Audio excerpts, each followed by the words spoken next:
Bom, continuando aqui, nós vamos para o 10º princípio da liderança de Jesus. Ele liderou através de uma influência. Ele influenciou os discípulos. Nós precisamos encontrar esse tipo de influência. Tanto é que ele fala em Mateus 16, 24, aquele que quer vir após mim, negue a si mesmo, tome a sua cruz e siga-me. Tomar a cruz é exatamente seguir a obediência e a submissão à vontade perfeita de Deus. Isso é a nossa cruz. Então, a liderança de Jesus foi através de um nível de influência, de serviço e submissão. João 13, 12 a 17 fala sobre isso. Ele era um escravo que fazia esse serviço. Ele lavou os pés dos discípulos, Então, o tipo de liderança que nós estamos vendo hoje é o cara que quer ficar no topo. Jesus nos ensinou que para subir é descendo. Amém? Aquele que quer ser o primeiro seja o último. Amém? Lucas 9, 23. Então, isso precisa estar bem claro no seu coração. Romanos 13, 9 também fala sobre isso. Então, um tipo de liderança que eu não procuro o reconhecimento dos homens, mas eu procuro agradar a Deus. Colossenses 3, 23 diz assim, que haja em vós inteireza de coração. Tudo quanto for fazer, faça de todo o coração. Amém? Como para o Senhor e não para homens. Então isso é muito importante. Então você não influencia sendo autoritarista. Então você está sendo autoritarista aí, faz isso, faz aquilo, desmanda aqui, fala para outro aquilo. Não está correto. Isso não é o princípio de liderança de Jesus. Amém? Então, foi o que eu citei para vocês. Jesus ele já tinha consciência com 12 anos de quem ele era, mas ele sai de cena e volta depois de 18 anos. Ou seja, ele começa o ministério dele com 30 anos, mas porque ele foi experimentado no serviço como carpinteiro. Não é esse o filho do carpinteiro? Então, são dois símbolos que vão estabelecer o primeiro tipo de influência que nós precisamos causar nas pessoas, que é o serviço. Primeiro símbolo, toalha. Segundo, cruz. Então, aprenda a usar a toalha, aprenda a lavar os pés, aprenda a servir as pessoas. E outra coisa muito importante, sem a recompensa do troco. A maioria de nós quer o troco. Você trabalha pelo serviço, você trabalha pelo ganho, pelo salário. Não faça isso. Saia desse lugar. Se você está nesse lugar, saia e saia rápido. Nós não podemos ter esse tipo de comportamento, entende? Você não pode ter relacionamentos por barganha, relacionamentos por dinheiro. Tem pessoas que ele não pode deixar que eu vou levar o fulano lá assim, assim, mas ele está esperando a recompensa em dinheiro, a recompensa de alguém que reconhece o que ele fez. Não faça isso. Jesus, ele influenciou por esses dois parâmetros, toalha e cruz. Simplesmente foi lá, toalha, serviço, cruz, obediência e submissão à vontade de Deus. Então, esses dois parâmetros precisam estar nas nossas vidas. Então, primeiro, influenciar pela liderança. Agora, submissão, nesse caso, não é se anular ou um condicionamento emocional onde nós não existimos com medo de ser rejeitado ou retalhado. Isso é subserviência, entende? Subserviência é quando eu não quero perder o cargo, não quero perder o emprego, não quero perder o lugar, não quero... E aí eu simplesmente faço, mas eu não sinto. No meu espírito isso não está firmado. Submissão é o contrário, está no meu espírito isso e eu quero fazer. Também não é obediência cega, sem o direito de entendermos ou de discernirmos a situação. Não é uma escravidão. Submissão não é omissão também.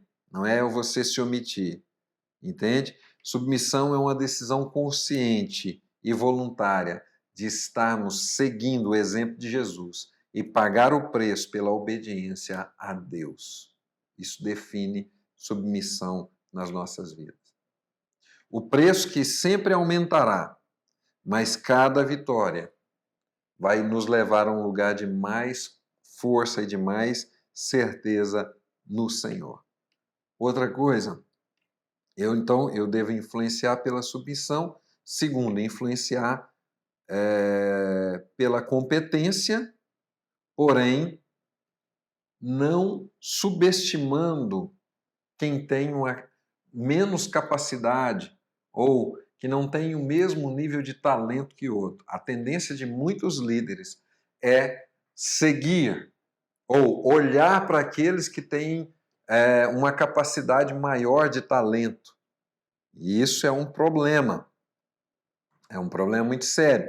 Então você precisa compreender que o tipo de liderança que nós temos que ter na presença do Senhor é através de uma influência por competência, mas nós temos que entender que isso vai além.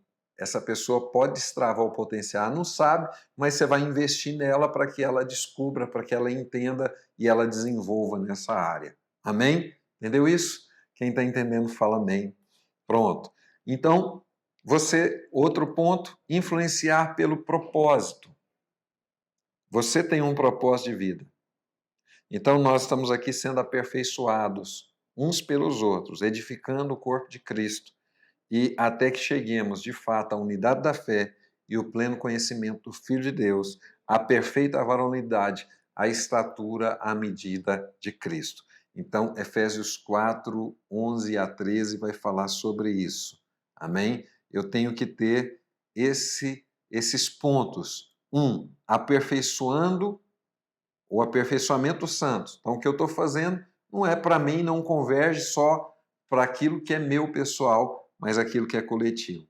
Segundo, edificação do corpo. Precisa ser para edificar as pessoas que estão à sua volta.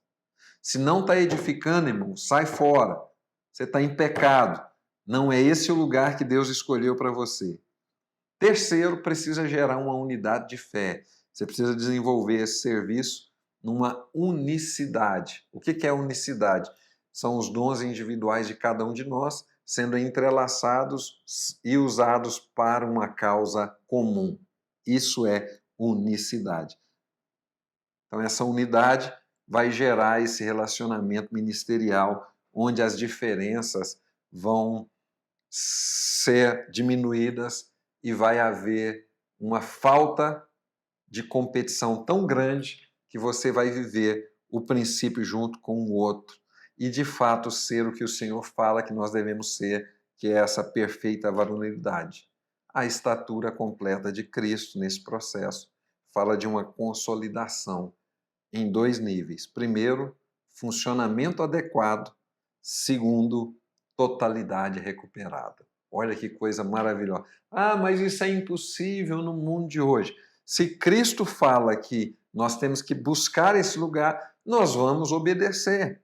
É simples assim, ok? Outro ponto da influência é sempre influenciar pelo discernimento. Então você precisa discernir, entende? Jesus, ele em vários momentos se retirou para reavaliações, ele reavaliou tudo, entendeu? Ele reavaliou as intenções malignas que estavam ali em volta, ele reavaliou as intenções do espírito humano, ele fez isso com Pedro, fez isso com todos que estavam à volta dele.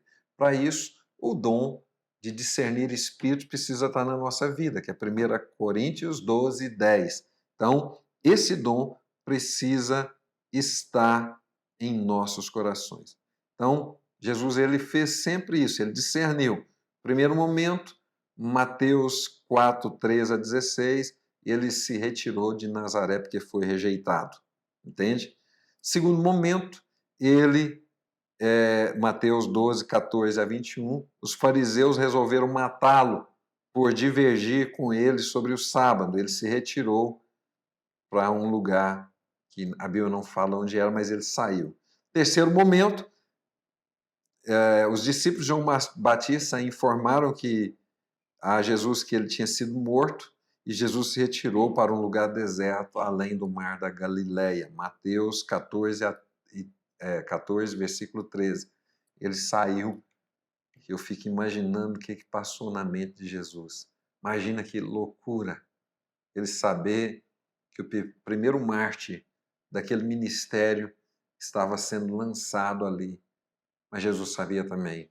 E ele declara isso em Mateus 12, 24. Se o grão de trigo não morrer, fica ele só. Mas quando ele morre, ele cumpre o propósito a qual foi determinado. E o quarto momento, Mateus 15, 21, de discernimento. Depois de confrontar os escribas e fariseus, ele se retirou para um lugar fora de Israel, entre Tiro e Sidom, na Fenícia. Então, ele fez esses momentos aí que eram muito importantes para ele. Amém? Bom, nós fechamos então o nosso 10º e agora vamos para o 11º, ok?